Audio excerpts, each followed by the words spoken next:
Well, I've got a few minutes before a meeting today, and I thought I'd make just a quick sort of encouraging week 9 screencast to just let you know where I kind of expect you to be at this point. You've hopefully done your research, you've read up, you're very smart on your research project topic, and as a result, you're hopefully ready to start planning and executing your research project. And as a result, one of the things you're going to be doing is integrating quotes, and that's really the main kind of focus of week 9 is, you have your voice, and that's all we've really written in this semester is your particular voices, dominated every project that you've done, because I'm, more or less asking you to write about, a place you call home, or, your own sort of personal theories on why a certain trend exists, etc. And one of the more, I don't know, bumpier, I guess, transitions can be to how do I incorporate other voices inside a piece of writing that's my own? And my answer is as smoothly as possible. And there are lots of resources out there to help make that happen. I've already got a screencast on quote integration. Really like it when students are able to avoid the sort of dreaded names in parentheses after quotes for reasons that screencast gets into. So hopefully you'll watch that and you'll give me any feedback or ask me any questions about that. But I really do like verbs of attribution, and I do like a more seamless reading experience. You don't want any unnecessary hurdles to comprehension as far as your readership is concerned. And one of the things that can be a very jarring sort of reading experience is to halt in the middle of an essay, read a citation, and then try to, especially a citation in parentheses, and expect your reader to sort of discern, is this a good source, where's the source from? You want to do that work for your reader so that they can focus on the ideas that you're advancing and not so much on being, doing the sort of source evaluation that hopefully you've already, done a lot of. So there's that screencast on quote integration. I hope you'll watch. There's one that is for, you're going to see it again if you take me in College Comp 2, how to get started. So there's sort of a technology aspect to it that you can kind of, discount or ignore, but there's still a lot of, I think, good tips for what I think are important ways to start off any, serious piece of sort of research-based academic writing. And there's also a lot of art in that one, so hopefully if you're at all interested in art, you'll see a few paintings that maybe you'd like. Let's see. Editing in action, guys. There we go. Let's not repeat that one. Sorry, I found that to be an important screencast. So the other thing, incorporating quotes is very important, but also making sure your citations are correct. There's, of course, this chapter, and I've tried to make that clear a couple of different places, that Chapter 16 is going to be what I have out in front of me when I'm grading your research projects. So you should have it out and nearby as you are composing them, just to make sure that we're on the same page. If you do wander online to get citation help, I don't mind that at all. I think, in fact, that's probably not a bad idea in a lot of cases. You just want to make sure that if that's what you're doing, if you come across any discrepancies, you want to make sure that Chapter 16 and the composition of everyday life is the side you end up on. There, as far as I'm concerned, that book is sort of our tiebreaker. So if you ever have competing information, you want to use the textbook because it's our textbook. Circular logic much? All right. There's a screencast that's on citation styles that I'm not totally in love with, but I think it does enough things right that I will kind of keep it there. The Purdue Owl will give you all the help you could possibly want on citations. We can even go visit it very quickly. It's got a search feature. It's not the best. You can see that this interface is, sort of Web 1.0, I would say. It's not frequently updated, but the content is. So don't get too hung up on how nicely is this presented. Stay focused on the content provided in here. So general writing, of course, for now, we want to do research and citation, conducting research, using research, and then, of course, these two different styles. So let's just click on APA since I'm asking so many of you to use APA. There we go. Formatting and style guide. Click on that second one. Look at all these. The basics of in-text, authors, electronic sources, other print, additional resources. Just about any type of source that you may be wanting to use is going to be in here, and they even have a sample paper for you to consult. So the Purdue Online Writing Lab is an important one. So I showed that to, I believe, Minerva. Shout out Minerva, and the rest of you. Hopefully, you peruse that website at your leisure. There's a Prezi on quoted information that pretty much goes along with the screencast on quote integration. Let's see if it'll load. All right, you can see I created this one a while ago. You can see it's got over 1,200 hits and 2 whole likes. So way to go. Thanks. 2 people that have liked me. Like this one. So just a lot of stuff that maybe you already know, but you can see there's a who, what, where, when, why, and how to integrate quotes. It's lengthy, but important. So I hope you will, you know, if you're looking for the most important part, let's see if I can find it. It takes up most of our time. Yes, the how. How do you incorporate quotes? So if you're looking, yeah, it's about halfway through this presentation, so go ahead and check out there. There's some zooming for you, get you some motion sickness. That one's got more zooms than most because it is so old, and I was so impressed with Prezi years and years ago. So the other thing I wanted to show you in this screencast is all these sample research projects that I've collected over the years. These are, generally speaking, pretty good research projects, and in terms of what I'm looking for, you could do a lot worse than these. And so it's just a single click. You can print very easily. I hope your interface looks like that and download. But digital technologies in the presidential elections, you can see this is in MLA format.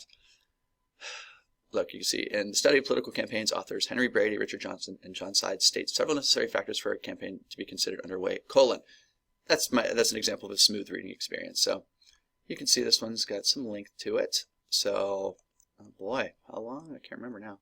I remember very much liking this paper. Yeah, 11 pages long. So you have match there. You have autism in America. You can see the format got a little weird. All the names are changed to protect the innocent. Annie Clark. I know at least one of you is going to know this, is an actual performing artist, guitarist, and singer named St. Vincent. That's her real name.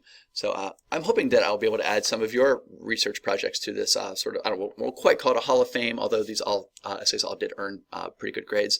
But wow, I really would hope that I could add a few of yours to this this list and help provide a sort of variety of approaches. You can also see some other ones. Jenny Lewis is another singer that I'm quite fond of. Fast food, its place in American culture, and hidden costs. So again, this is an MLA, but look how long these paragraphs are. I hope you're aspiring to paragraphs that are, you know, lengthy in terms of their development, but also focused in terms of their goals. That's a really tough balance to pull off. If your paragraph's too long and it's not focused, then it's probably going to bounce around too much. If your paragraph's too short, well, then it's not going to be developed enough. And that's a tricky balance to strike, but definitely not an impossible one. Lots of writers do it just fine. Rosine Shashane, if I'm pronouncing that correctly. She is the wife of Win Butler, who is the main guy in Arcade Fire, another band I would highly recommend, the Arcade Fire. This one is about foster care and the unfortunate corruptions that can arise from it. Alexis, I kept her name because this was such a good one. This is a high school student from years ago, writing about perceptions of pit bulls, and boy, I love these. Alexis now, she's studying in Korea. She's a student who's kept in touch with me over the years, and I don't know, I'm still pretty happy with this one because she goes against conventional thinking, and so many of you are trying to do something pretty similar, to sort of dispel myths, and so that's a really good one. If you're going to look at any of them, I'd say Alexis has a really good example, not only of a good argument, but of a pretty flawless APA. Bob, my buddy Bob here, wrote a paper about Walmart, also an APA. And so if you're just looking in terms of formatting, you'll notice that none of these have abstracts. You're not required to have an abstract if you're going to do the whole APA thing. You're welcome to, but you don't have to. And then Jessica, When Love Cries, this one is about domestic violence. And this is a really good example. Jessica's essay, her research project, is a really good example of one that speculates and proposes. Remember I said that's sort of the path of least resistance. I wouldn't say that she has quite 2 papers in here, but she has sort of a dual focus to her essay. That is to say, she speculates about the causes of domestic violence and more along the lines of why women refuse to leave domestic, abusive partners, let's say, and then also what can happen, what people can do, what law enforcement can do, what courts can do. It's a very focused and practical paper, and so I'm very big on your papers being sort of tethered to reality. It's a phrase I use a lot in your comments. This is an example of an essay that's very tethered to reality. So please, please, please, if you don't read these, it's going to be very clear to me, and not only that, it'll be disappointing to me. And then so you get the whole peer review thing that this is our last peer review.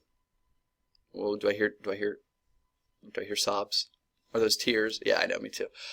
Peer review is built into this class, and we have to do it, like it or not. So you have until Monday, the 26th, to provide the peer review. So you can post the essay, but you can also keep working on it, which is nice. And so if you hold off on doing the peer review for a bit, you might get a slightly longer essay to look at. Something else I would like you to do, if you want me to comment or take a focused look at your research project rough draft, I want you to share it with me through email. I would just like my email inbox to be full of the rough drafts that want my attention, that want my commentary. So go ahead and just share it with me. Share it to the Gmail account that I've been using all semester long. If you don't do that, then I'm going to assume that all is well and that sailing is smooth. And I hope I'm right. But if I'm not, I'm also not going to feel too terribly bad. So I promised this would be a short one, and so I'm going to keep it, I don't know, just around 11 minutes, I guess. There's all these reminders down here. Okay, I'm going to talk a little more. Sorry, I'm such a liar.